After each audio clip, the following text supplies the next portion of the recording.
Hello and welcome to episode 193 of the official EstablishTheRun.com podcast. My name is Adam Levitan. I'm one of the co-founders here at ETR.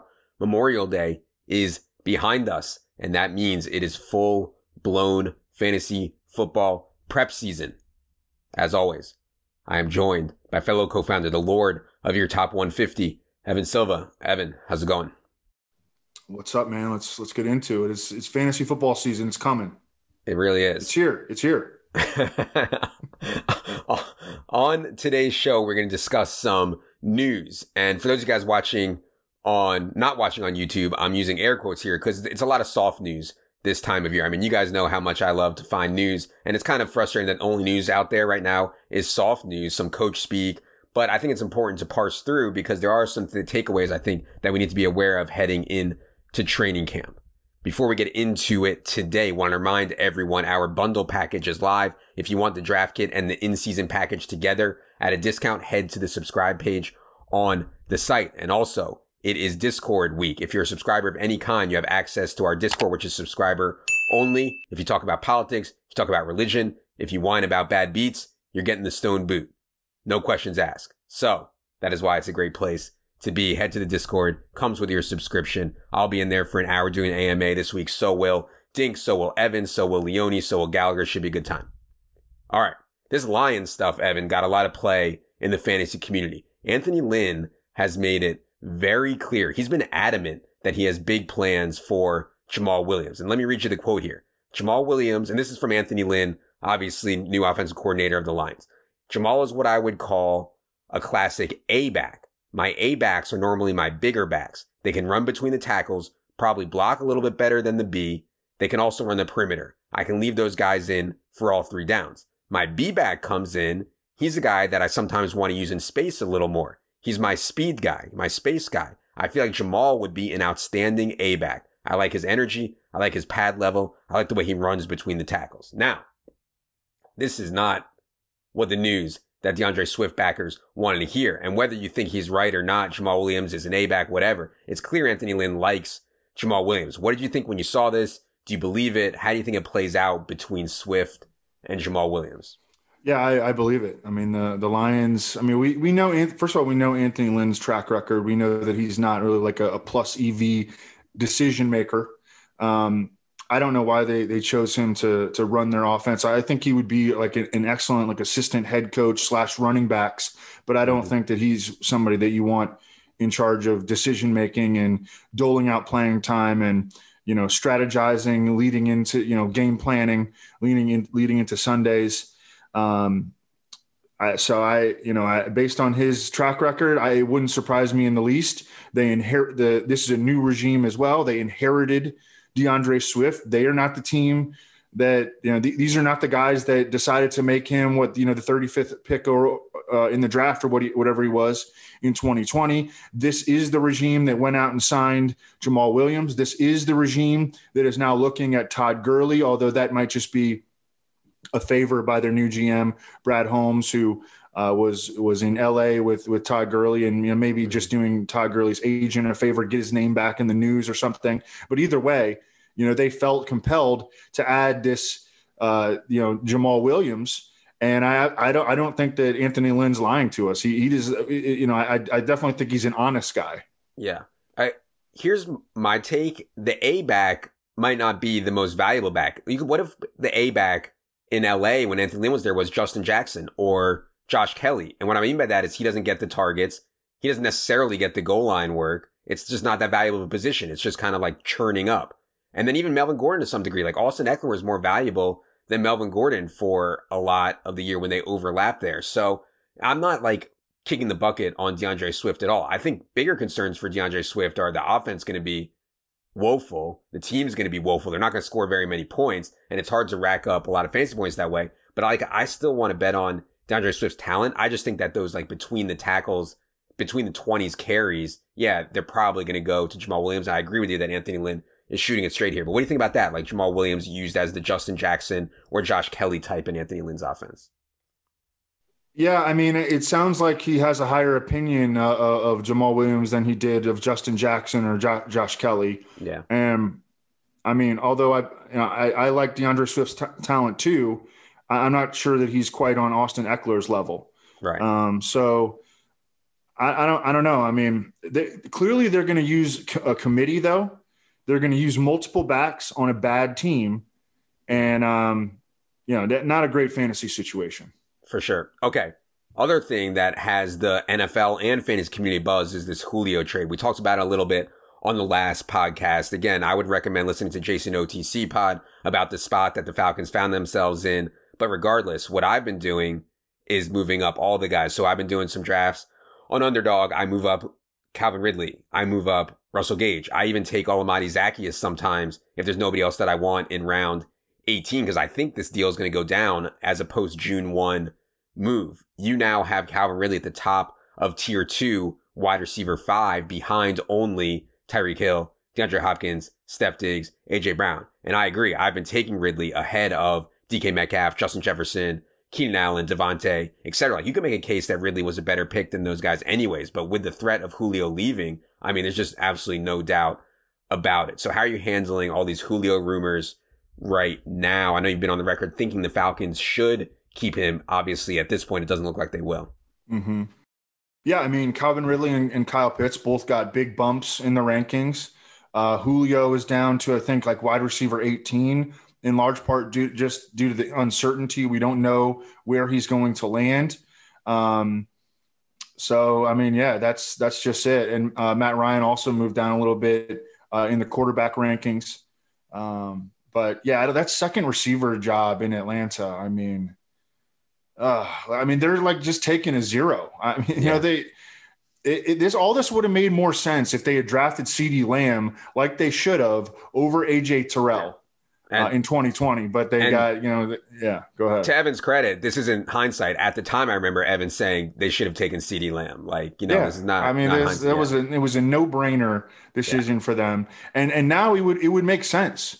It would make sense for them to move on from Julio, but now they're just going to take a zero at the second receiver spot. I mean, and note, I mean, although some teams do use two tight end formations at like a 40% clip or 30 to 40%, like there are no teams that actually have a 2 tight end set as their base offense. Yeah. So you're always playing at least 2 receivers, if not, I mean, and most of the time you're playing 3 receivers. Yeah. So I don't know. I mean, well, this is not good. This is not good management by the Falcons. It sounds like you're lower than market on Russell Gage because a lot of people are really moving Russell Gage up in their rankings. I mean, Russell Gage is just like, the beneficiary of opportunity, just being on the field. Yeah. I mean, he's not out here making big plays, and I mean, he's just a guy.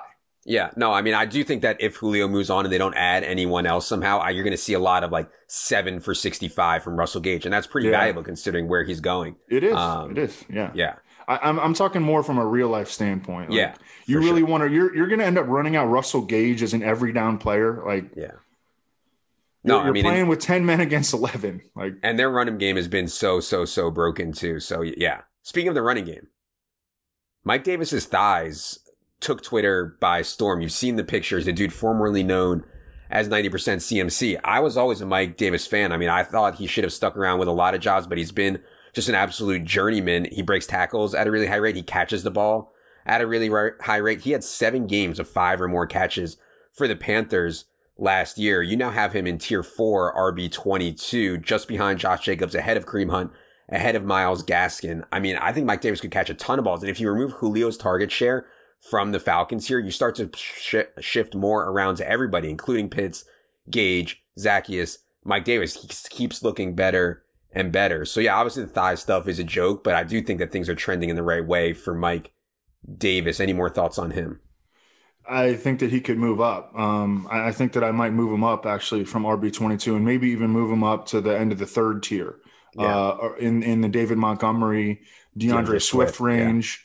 Yeah. Why would he not belong in there? I think I'm going to end up moving him up. Yeah. I mean, such little competition for carries. They have added absolutely no one. All right. This one excited me, man. I don't want to go overboard on this, but man, I like the Bengals. I like Joe Mixon as a player. Offensive coordinator Brian Callahan comes out and says, I don't want Joe to leave the field. And I think he's up to that challenge. In other words, more on 3rd downs, more in 2 minutes. People don't realize that even though Gio Bernard was not getting a ton of touches, Gio Bernard was playing a ton of snaps. I mean, most of the hurry up, even in crunch time. Like I remember watching a Bengals game early last year before Mixon got hurt, and it was like the guts of the game, and they have to have Gio out there because they were in the hurry up. It's like, my God, you paid Joe Mixon all this money. He's so much better than Gio, but he sits on the bench because he's not the pass down back.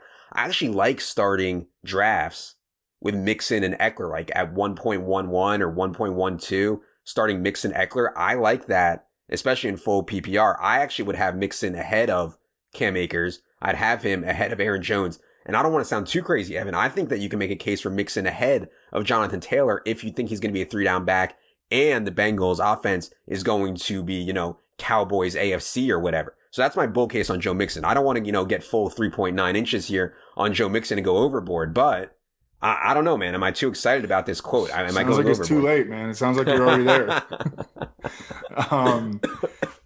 No, I mean, on paper, it looks good. You know, it's looked good for multiple years here for Joe Mixon on paper. And I like that rhetoric from the coaching staff. You know, it sounds promising to hear. I like his talent. I like, you know, everything about his potential. But there is an element of, you know, have you done it before? And some of these guys around him, you know, Aaron Jones has absolutely done it, you know. And Joe Mixon, he did it in the second half of the 2019 season, but he didn't do it for the full season. And then last year, he just kind of ghosted on the entire second half of the year. So there's an element of just, you know, hey, you know, you have to show me that you can do it for a full season. It's not easy to do. No one said it's going to be easy for, you know, any running back to be able to hold up to a workhorse workload for an entire season. I mean, that's really something that is, and it has changed the way that teams view running backs. I mean, it's why, you know, teams go with committees at the position, is because it's really hard to find a running back that can be effective for 16 games, you know, handling, 400 touches. Yeah. I mean, and he's set up to do something like that on paper, but he's been in the league now for a while, and he has not shown that he can do that for a full 16 game slate. From a straight opportunity perspective, if you compare Mixon to Jonathan Taylor, there's much more threats to Jonathan Taylor's workload. Naheem Hines, Marlon Mack's coming back. I mean, Joe Mixon has Samaje Perine, who, okay, whatever, and Chris Evans, who they drafted, okay, whatever. And you also have this rhetoric from the offensive coordinator, like we just talked about, where they don't want him leaving the field on third downs and passing downs. So just from a straight opportunity perspective, it seems to me like Joe Mixon could out-touch Jonathan Taylor. Now, in terms of efficiency, touchdowns, all that stuff, I understand people feeling better about Jonathan Taylor. I just want to make the point that the opportunity, I don't think, is that far off. And I actually think Mixon could get more opportunity. All right. Totally agree. And I hope for all of our sakes, because, I mean, Joe Mixon, I've loved this dude, you know, as a player since he came out of Oklahoma. I remember when he was in the same backfield as Samaje Perine at Oklahoma, and Joe Mixon was a fantastic player to watch in college. And I think when he's been healthy and performing at peak level in the NFL, he's been as good as any running back that there is really in the league. Yeah. Okay, let's get to some actual hard news. Hard news, like actual news. Travis Etienne in minicamp worked as a wide receiver, not a running back. Now, I don't want to overreact here. I actually think this is a good thing, right? Like, it's not that hard to learn running back, or relatively speaking, it's not that hard to learn NFL running back concepts, etc. It is hard to learn wide receiver, and that's unique. That's harder. So I understand what the Jaguars are thinking here. During rookie minicamp, let's get Travis Etienne out there at wide receiver, get him comfortable with it, see what he can do.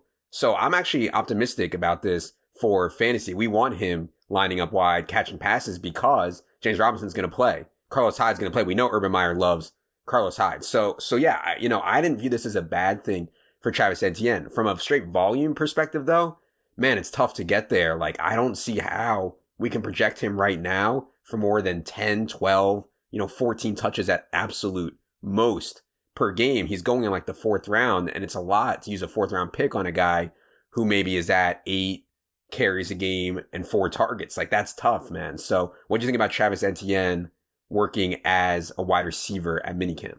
No, I'm with you. I think it's a good thing. And I think that, the way to project him is like 5 targets a game, 9 carries a game, Yeah. something like that. Maybe 9 to 12 carries a game.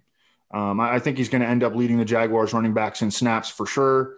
I think that there might be a chance that James Robinson leads them in touches, but that's going to come as carries. And I like the fact that Etienne is working out at wide receiver. I still think that he's going to be, when they get to training camp, he's going to be a tailback, and he's going to be a guy that they manufacture touches for. Yeah. The thing is, man, like, I know you're higher than market on DJ Chark. We talked a bunch about that last episode. I like Laviska Shenault. I think we both like Laviska Shenault. I think Marvin Jones showed last year he can still play. They gave him a bunch of money. We know Urban loves Carlos Hyde. James Robinson played so well last year. I mean, you're talking about a lot of mouths to feed on offense that we think will be significantly better, but certainly not elite. So that's the concern for me on Etienne in the 4th round. I think it's a bit of a stretch for me right now. But yeah, I do. Yeah, I wouldn't take him in the 4th round either. Yeah. Okay. San Francisco. Kyle Shanahan has been adamant that Jimmy Garoppolo will start week 1. It's interesting, man. Like, most of the betting markets right now, which I don't think are very efficient, but they have odds for when Trey Lance will make his first start. I think they have it right now around week 4, week 5. I'd have to check on that actually to be sure. But yeah, do you believe Kyle Shanahan when he says Jimmy Garoppolo is definitely going to start? I mean, think about what they gave up to get Trey Lance. Think about how frustrated Kyle Shanahan was with the way Jimmy Garoppolo has played of late. I don't know what to believe here with Kyle Shanahan. How are you handling Trey Lance in drafts if you're drafting right now? Yeah, Leone got mad at me because I had him too low initially. I just think that there's the tentative plan is for them to start with Jimmy Garoppolo. And a lot of people, a month ago were saying there's no way that Jimmy Garoppolo is going to be on the roster. Well, he's still on the roster to this point. They can keep him on the roster from a salary cap standpoint. And I think that they probably will open. I mean, the thing about Trey Lance is that he had like 320 career dropbacks in college. Yeah. Like Patrick Mahomes in the NFL last year dropped back to pass like 700 times. Yeah. So Trey Lance is just very raw and underdeveloped. And I think that he's going to be the quarterback for the 49ers sooner rather than later. But I don't think that's going to be in week 1. And I do think that the 49ers are probably going to carry Jimmy Garoppolo and have him open the season as their starter. But if he plays anything like he did last year, and even before the high ankle sprain, he did not play well, then it's going to be the Trey Lance show.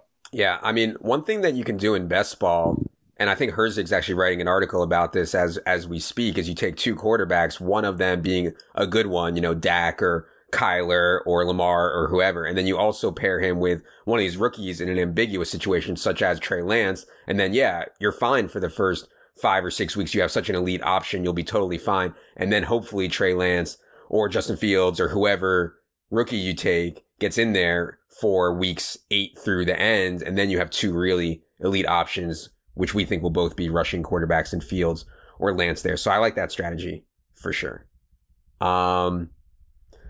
Okay, let's move to this Austin Ekeler as Alvin Kamara thing. I find it funny on Twitter, and everybody wants to say, so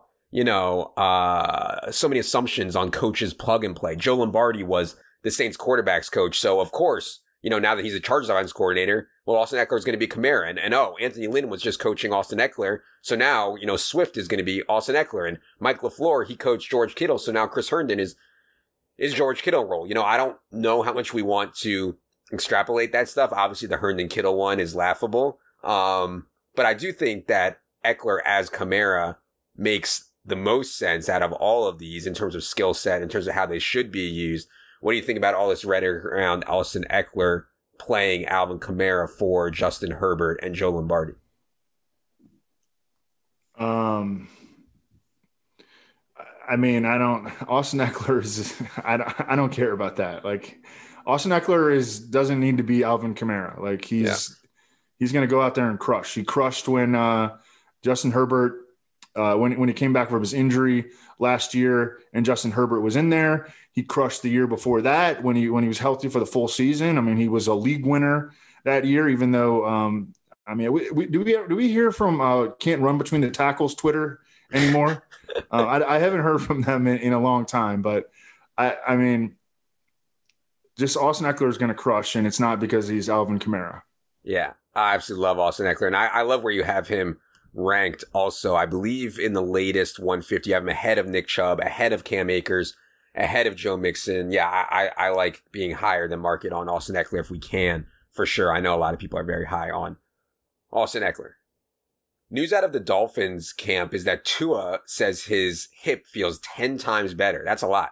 I mean, Tua's was not great last year. But you can see paths to him being so much better. You get the hip 10 times better. You learn the playbook. Like, one of the stories coming out of this mini camp was that Tua said he was never comfortable even calling plays last year. You give him Jalen Waddle, you give him Will Fuller. I'm not sure how explosive Tua can be for fantasy because he's not exactly a pure runner. I don't know if he's going to have a lot of 300-yard games, but he's certainly going to be way, way better. And for real life, I think Tua is going to be way, way better. We've talked about him plenty. I know you have the long shot MVP tickets on Tua, but yeah, it has to make you feel good that he says his hip is 10 times better. He didn't even know the playbook last year, et cetera, et cetera. Like, it's all things are looking up for Tua right now. Yeah, he probably should have known the playbook last year. But yeah, I mean, I think that's one of the reasons that he struggled. He didn't feel comfortable. You know, it's so important for a quarterback to feel comfortable. That's why, you know, quarterbacks that they throw the ball so much better from an efficiency standpoint when they are not under pressure. You know, they tend to play better at home than away because they're more comfortable at home. You know, and, you know, all these different data points indicate that comfort level is so important for a quarterback, and Tua clearly wasn't uncomfortable. And I'm sure that part of that, remember, his injury was compared in some circles to Bo Jackson's hip injury. I mean, it was a hip dislocation and fracture. A lot of people thought that he should just sit out the entire season. He did go in there and get some experience. I think it was largely negative experience, but I think what the Dolphins have done is really smart by trying to increase his comfort level by devoting a lot of resources to not only his pass catcher core, but also drafting the second round right tackle Liam Eichenberg. I think their offensive line is young, and it's going to be better this year. To be clear, in one quarterback fantasy leagues, I don't think Tua is a great pick. You have him at QB 21 right now, which is obviously pretty far off the radar in one QB leagues. But in two QB leagues, I like Tua as being above market on Tua if you can in two QB leagues and stuff like that. Dynasty, two QB super flex type spots also. I do a sneaky stacks article each year for ETR. And I think the Dolphins are going to be a sneaky stack. Yeah. Where, you know, you draft like Devontae Parker's going really late in drafts. So cheap. The 9-10 turn.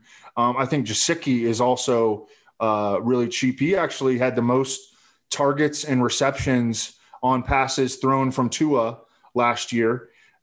He's really cheap in drafts. Will Fuller, I don't think is going to be terribly expensive. Myles Gaskin was the freaking PPR RB8 when he was healthy last year. You know, he was a usage monster, and he doesn't have a ton of competition either. So, and I know that some people like Salvon Ahmed, as I think he's probably going to be their change of pace back, you know, but they're going to be an interesting team an interesting team stack that is going to be very affordable in drafts. Yeah, I like that too. Leon and I did a stream a couple weeks ago of a draft, and we did set up the Dolphins stack. It was so cheap. Last thing I want to touch on quickly, I don't think this really matters too much, but obviously at all these rookie mini camps, there's hype on the rookies. There's guys saying, oh, this guy looks great. Cornell Powell is one of them out of Chiefs camp. And the only reason I even bring it up is because he's attached to Patrick Mahomes. We don't think very highly of Byron Pringle or Demarcus Robinson. Do you think there's any chance that Cornell Powell can somehow be relevant in year one for the Chiefs? Well, when we did our post-draft review show and we got to the Chiefs. Up. Yeah. No, we didn't mess up. We didn't mess up. we were like, I think one of us said, you know, we wish the Chiefs would have, you know, when got a receiver, or been more aggressive at receiver. It wasn't that we forgot that Cornell Powell existed. It's that like we were sort of expecting them to do more at the position than what they did after losing Sammy Watkins and McCole Hardman coming off a miserable season. Mm-hmm. Cornell Powell, there's like nothing I like about him other than the fact that he's now playing with Patrick Mahomes. I mean, coming out of he was not productive in college. He's not a good athlete. You can look at his profile. There's really nothing to like about him except for the fact, I mean, he's in a normal year. Again, this draft was really, really weak. In a normal year, this guy wouldn't have been drafted, but he did end up in Kansas City. And so we can talk about him, but geez, I mean, Demarcus Robinson is going to be way ahead of him. Yeah. Yeah. And I think they like Pringle too, probably by more than I gave him credit for. Byron Pringle, a second round restricted tender. Yep, exactly. Yeah. Okay. We've been through the news. We've said it all. Hope you guys had a great Memorial Day weekend. We are ramping the pod up as I know everybody is starting to get set for more and more drafts. Be sure to head to the site, check out the bundle package if you are interested. For producer Luke, for Evan, I'm Adam. Good luck, everybody.